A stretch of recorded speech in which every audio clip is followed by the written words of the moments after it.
పాలమూరులో బీజేపీ జెండా ఎగరటం ఖాయమన్నారు ఆ పార్టీ ఎంపీ అభ్యర్థి డీకే అరుణ. మోదీ చరిష్మా, కేంద్రం అమలు చేస్తున్న పథకాలే తమను గెలిపిస్తాయని ధీమాగా చెప్తున్నారు. ప్రచారంలో జనం నుంచి మంచి రెస్పాన్స్ వస్తుందంటున్న డీకే అరుణతో Balakrishna face to face. Palamuru Lok Sabha ఎన్నికల ప్రచారం పీక్ స్టేజ్కు చేరుకుంటుంది. పోటాపోటీగా అభ్యర్థుల వాగ్బానాల మధ్య ఒక యుద్ధం వాతావరణం నెలకొనుంది. ప్రస్తుతం మనతో పాటు బీజేపీ ఎంపీ అభ్యర్థి డీకే అరుణ గారు ఉన్నారు. వారితో మాట్లాడదాం. ప్రచారం ఏ విధంగా జరుగుతుందో తెలుసుకునే ప్రయత్నం చేద్దాం. మేడం, ప్రచారానికి వస్తున్నటువంటి రెస్పాన్స్ చూస్తుంటే ఏమనిపిస్తుంది? చాలా బాగుంది. గ్రామాల్లో ప్రజల స్పందన చాలా బాగుంది. ప్రజలందరూ కూడా ఈసారి మా ఓటు మోదీ గారికే, మరి నువ్వు కూడా మాకు అందరికీ మంచి పని చేయాలమ్మా, మా గ్రామాల్లో మేము పేదవాళ్ళం ఉన్నాం, మాకు ఇల్లు రాలేదు, మాకు ఇంకా ఈ గ్రామాల అభివృద్ధి కాలేదు, మాకంతా కూడా మీకు అడ్డంగా ఉండాలని చెప్పి ప్రతి ఒక్కరు కోరుతున్నారు. గ్రామాల్లో ఉన్నటువంటి మహిళలు కానీ చిన్న మా చదువుకున్న పిల్లలు ఉన్నారు. ఆ పిల్లలకి ఏదైనా ఉపాధి చూపించాలని కోరుతూ ఉన్నారు. చిన్న వ్యాపారాలు చేసుకుంటే లోన్లు ఇప్పియండి అని అడుగుతున్నారు. మహిళలు కూడా మేము చిన్న వ్యాపారాలు చేసుకొని మరి ఉండడానికి మరి మాకు ఏదైనా లోన్ ఇప్పియండి అమ్మా, మీరందరూ మాకు అండగా ఉండాలి అని గ్రామంలో పోయినప్పుడు లేడీస్ పెద్ద ఎత్తున వస్తున్నారు.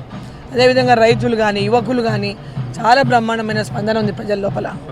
ముఖ్యంగా పాలమూరు లోక్సభ కాన్స్టిట్యున్సీకి మీకు ఆల్రెడీ మంత్రిగా పనిచేశారు. తర్వాత జిల్లా మొత్తం మీద పూర్తి స్థాయిలో పట్టుంది మీకు. ఈసారి పార్లమెంట్ కాన్స్టిట్యున్సీ మీద ఎట్లాంటి విజన్ ఉండబోతుంది? మీకున్నటువంటి ఒక అభిప్రాయం డెవలప్మెంట్ ఆస్పెక్ట్లో ఏ విధంగా ఆలోచన? ఈరోజు విద్యాపరంగా వైద్యపరంగా జిల్లాను అభివృద్ధి చేయాల్సినటువంటి అవసరం ఉంది. నరేంద్ర మోదీ గారు పాలమూరు యూనివర్సిటీకి 100 కోట్లు ఇచ్చింది. మొన్న అంతకుముందు కూడా 20 కోట్లు ఇచ్చిన పనులు జరుగుతున్నాయి. ఇంతవరకు ఎవరు కూడా అన్ని నిధులు మన పాలమూరు యూనివర్సిటీకి కేటాయించలేదు. నరేంద్ర మోదీ గారు ప్రభుత్వం పెద్ద ఎత్తున ఇవాళ యూనివర్సిటీ కోసం 100 కోట్ల పైన నిధులు ఇచ్చింది. ఈరోజు విద్య పట్ల చాలా పెద్ద ఎత్తున నరేంద్ర మోదీ గారు గ్రామీణ ప్రాంతాలు ఉన్నటువంటి పేదవాళ్లకు ఉచితంగా విద్యను అందించాలి, ఉచితంగా వైద్యం అందించాలి. ఎందుకంటే ఆర్థికంగా ఆ కుటుంబాలకు పెద్ద ఎత్తున సపోర్ట్ అనేది విద్యాపరంగా వైద్యపరంగా ఉండాలనేటటువంటి ఆలోచన నరేంద్ర మోదీ గారు ఇవాళ పేద ప్రజల కోసం తీసుకెళ్తూ ఉన్నారు. ఈ ప్రాంతంలో రోడ్లు నేషనల్ హైవేస్ అంటే స్టేట్ హైవేస్ ఎక్కడెక్కడ నేషనల్ హైవేస్గా మార్చాల్సి ఉందో వాటిని డబుల్ రోడ్డు చేయించడము, అదేవిధంగా సింగిల్ రోడ్డుగా ఉన్నటువంటి అనేక రోడ్డు మార్గాలు చాలా దరిద్రంగా ఉన్నాయి ఈ రాష్ట్రంలో.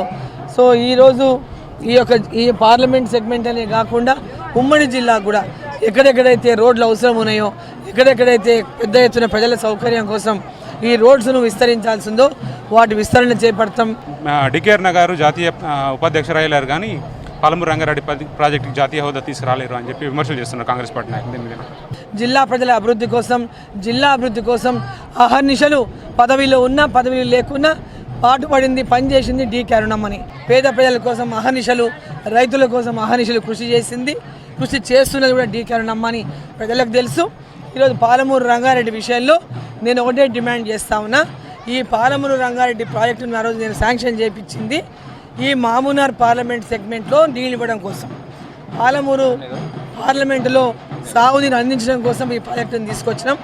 ఈరోజు మళ్ళీ కల్వకుర్తికి ఆ ప్రాంతానికే నీళ్లు పోతా ఉన్నాయి. పాలమూరు రంగారెడ్డి వల్ల ఈ ప్రాంతానికి మొత్తం నష్టం జరిగింది. ఈ మహబూబ్ నగర్ పార్లమెంటు నీళ్ళు ఇచ్చే విధంగా ప్రతి ఒక్క నియోజకవర్గంలో 1,00,000 ఎకరాలకు నీళ్ళు ఇచ్చే విధంగా ప్రాజెక్టు రూపొందించండి. డీకే అరుణమ్మ వీటికి నిధులు తీసుకొచ్చే బాధ్యత డీకే అరుణమ్మది. ఫైనల్గా మీ ప్రత్యర్థులు ఎవరు అనుకుంటారు? ఎంత మెజారిటీ ఎక్స్పెక్ట్ చేస్తున్నారు?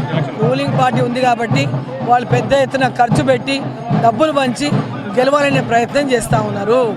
ఎట్టన్నా డీకే అరుణమ్మను ఓడియాలి, డబ్బులు పెట్టి గెలవాలి, రేపు పైరవీలు చేసుకొని పైసలు సంపాదించాలి, పాలమూరు జిల్లాకు ఏం జరగొద్దు అనేటటువంటి దీంట్లో కల్వకుర్తికి వలస వచ్చిన వాళ్ళు ఈడ పాలమూరు బిడ్డలను మోసం చేసేటటువంటి ప్రయత్నం చేస్తూ ఉన్నారు. పాలమూరు ప్రజలంతా పాలమూరు బిడ్డనైనా అరుణమ్మని గెలిపారని కంకణం కట్టుకొని ఉన్నారు. సో మొత్తానికి ఇది పాలమూరు కాన్స్టిట్యున్సీలో ఖచ్చితంగా విజయం సాధిస్తామని బీజేపీ అభ్యర్థి డీకే అరుణ గారు చెప్తున్నారు. కెమెరా పర్సన్ శ్రీనివాస కలిసి బాలకృష్ణ.